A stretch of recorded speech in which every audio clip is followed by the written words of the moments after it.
ಘಾಟಿ ಜಾತ್ರೆಯಲ್ಲಿ ಜನದಟ್ಟಣೆಯ ಅವಕಾಶವನ್ನು ಬಳಸಿಕೊಂಡ ಸರಗಳ್ಳರು ತಮ್ಮ ಕೈಚಳಕ ತೋರಿಸಿದ್ದಾರೆ.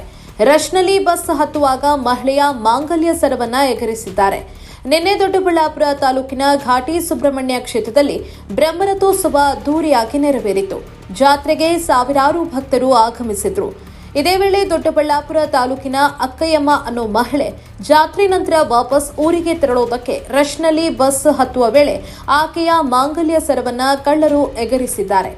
ಸುಮಾರು 40 ಗ್ರಾಂ ತೂಕದ ಚಿನ್ನದ ಮಾಂಗಲ್ಯ ಸರವನ್ನ ಎಗರಿಸಿ ಕದೀಮರು ಪರಾರಿಯಾಗಿದ್ದಾರೆ. ಘಟನೆಗೆ ಸಂಬಂಧಪಟ್ಟಂತೆ ಮಹಿಳೆ ದೊಡ್ಡಬಳ್ಳಾಪುರ ಗ್ರಾಮಾಂತರ ಪೊಲೀಸ್ ಠಾಣೆಯಲ್ಲಿ ದೂರು ನೀಡಿದ್ದಾರೆ. ಘಾಟಿಲಿ ನಾನು ದರ್ಶನ ಮಾಡ್ಕೊಂಡು ನಾಷ್ಟ ಅಲ್ಲಿ ಪ್ರಸಾದ ತಿನ್ಕೊಂಡು ಬಸ್ ಸ್ಟ್ಯಾಂಡಿಗೆ ಬಂದೆ. ಆಮೇಲೆ ಗೌರಿಬಿದನೂರು ಬಸ್ ಒಂದು ಬಂತು, ಅದಕ್ಕೆ ಹತ್ತಿದೆ. ಅಲ್ಲಿ ಜಾಸ್ತಿ ಮುಗಿಲು ಬಿದ್ದಿದ್ದು ಹೋಗಿ ಕೂತ್ಕೊಂಡು ಎಲ್ಲ ಅಡಿಕೆ ಹಾಕಂತಿದ್ದೆ. ಅವಾಗ ಇಲ್ಲಿ ಹೋಗಲ್ಲಮ್ಮ ದೊಡ್ಡಬಳ್ಳಾಪುರಕ್ಕೆ, ಅಲ್ಲಿಂದ ಇಳಿದು ದೊಡ್ಡಬಳ್ಳಾಪುರಕ್ಕೆ ಬಂದು ಬಸ್ ಹತ್ತೆ. ನಾನು ಅಷ್ಟಲ್ಲೇ ಬಸ್ ಸ್ಟ್ಯಾಂಡಾಗ ಅಷ್ಟೇ ಮಾಡಿತ್ತು, ಇನ್ನೆಲ್ಲಿಗೂ ಹೋಗಲಿಲ್ಲ, ಏನು ಬರಲಿಲ್ಲ. ಬಸ್ಗಳು ನೋಡ್ಕೊಂಡು ಬಸ್ ಹತ್ತಿ ನಿಂತಿದ್ದೆ. ಆಮೇಲೆ ಆಧಾರ್ ಕಾರ್ಡ್ ತೆಗಿಯೋಣ ತೆಗ್ದು ಮಾಂಗಲ್ಯ ನೋಡಿದೆ, ಇರಲಿಲ್ಲ. ಅವಾಗ ನಾನು ಮಾಂಗಲ್ಯ ಚೈನು ಅಂದೆ. ಇವಾಗ ಏನು ಮಾಡೋಕ್ಕತ್ತ, ನಿನ್ನ ಜೊತೆ ಯಾರು ಬಂದಿದ್ರು, ಯಜಮಾನ್ರು ಬಂದಿದ್ದು, ಅಲ್ಲಿ ಇದ್ದರು, ನಾನು ಅಲ್ಲಿಗೆ ಹೋಗಲಿಲ್ಲ, ಇಲ್ಲಿಗೆ ಬಂದೆ ಅಂದೆ. ಆಮೇಲೆ ಇನ್ನೇನು ಮಾಡ್ತೀಯಮ್ಮ, ಎಲ್ಲನ ಹೋಗಿ ಏನಾನ ಆದತ್ತು ಬಾ ಅಂತ ಅಷ್ಟೇ. ನಾನು ಇಳಿಲಿಲ್ಲ, ತಿರ್ಗಾ ಏನು ಯಾರನ್ನೂ ಕೇಳೂ ಇಲ್ಲ.